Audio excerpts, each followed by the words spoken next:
Okay, well, bitch, call girls. Y'all know how the fuck I do, bitch. The same way we did with the doctors, bitch. Lee Soldier number is on here, bitch. Call, text, bitch. Lee Soldier's gonna get a new motherfucking number. Oh my God. Oh, I'm here for the shit. I don't want it to get any more ugly than it is, but I don't say this. If we as a community, and this is something that we have to be very mindful of. And when you're talking about stealing the people's agencies' money, this is something that, and I'm going to be honest, and I don't like to bring race cards in here, but you know what? This is what they want to hear that we're doing. That we're taking this money and we're pocketing and we're squandering and we're doing all of this stuff, but I'm sorry, I'm out in the street. That we're doing this stuff with this community. And it's not going to benefit the community. But instead it goes to our own personal benefit. And this is not something we want to get at. This is not something that we want to advocate. This is not something that's going to be helpful to us in the long run. This is something that's only going to tear us down and tear the community down. And I think that what may have been started off as a real noble idea is going to wind up turning into something that's going to be very disastrous. And I don't think that we should promote that. And I think that the negativity that's surrounding this whole situation is going way too far. I think that we need to be honest with you. I'm not going to try to get real churchy, but we need to get back to basics when it comes down to dealing with our community. Because the thing that upset me, and I know Marcus understood when I had the phone conversation with him and Jaisin the other night, the thing that upset me is that I have a lot that I really put out to do, and I have a lot more in store. I'm really working hard for this BWC with Tim Printon, and I'm really trying to get this agency started for the kids that are strung out on crystal meth and have substance abuse issues.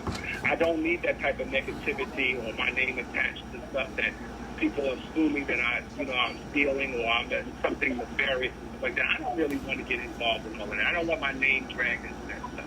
And I don't think that anything nefarious happened in this situation yet. I think that it was just an unfortunate event, maybe a situation that had similar situation that might have happened last year, and it just spiraled out of it. Just like, guilt by association, or whatever you want to call it. It just sort of like, a stream of unfortunate occurrences that just brought it all to one big head. I just don't want this to be the label. I get that whole line, but with the money being allocated towards ballroom, or if you tell the community you're giving that out, don't you think there is some type of responsibility to say, because, technically, no one's out of anything. It's not like we're out of it and it should, per se. But those moments have been lost. So you don't think that at some point when we collect money on behalf of the community to benefit the community, you don't think that money should stay in our community somehow, whether that be Yes, Moments was definitely, Marcus, you are absolutely right. Moments was definitely lost. Bitch, Temperance was going to get me back this year, Miss Nang. That was a moment that was lost in Ballroom. Correct, but I also think that, even if that's an opportunity for the money, I know that some promoters have hit you up and asked you guys to sing. I think it puts you in an uncomfortable situation because you don't have the money, and we have yet to hear from Lee. And if he says, well, the money's going towards homelessness for the ballrooms, or we're going to use this for that, at least he could explain something. But, it does suggest some type of, foolishness when this is a non-profit. I mean, Black Pride is a non-profit organization, so no one person should profit. It's you, Mike Robertson, Lee Soldier. The money should benefit the community in some type of way.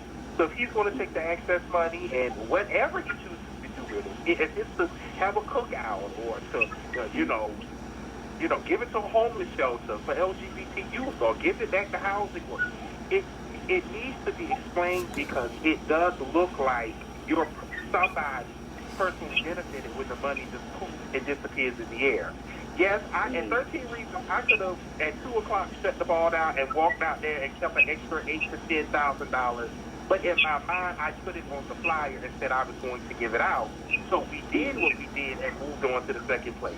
Did everybody come? No, but at least I felt like I had a clear conscience. And that was my personal money that I could have came. I think that Lee is. I agree with you, and I think that Lee is going to make a part. Not because he told me, not because I think that he probably will. 9 times out of 10, because of the gravity, because of the accusation being made. I think that he will make a public statement. I know that sometimes knowing him the way I know him, I think that he will.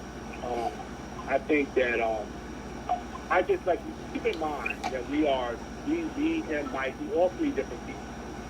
So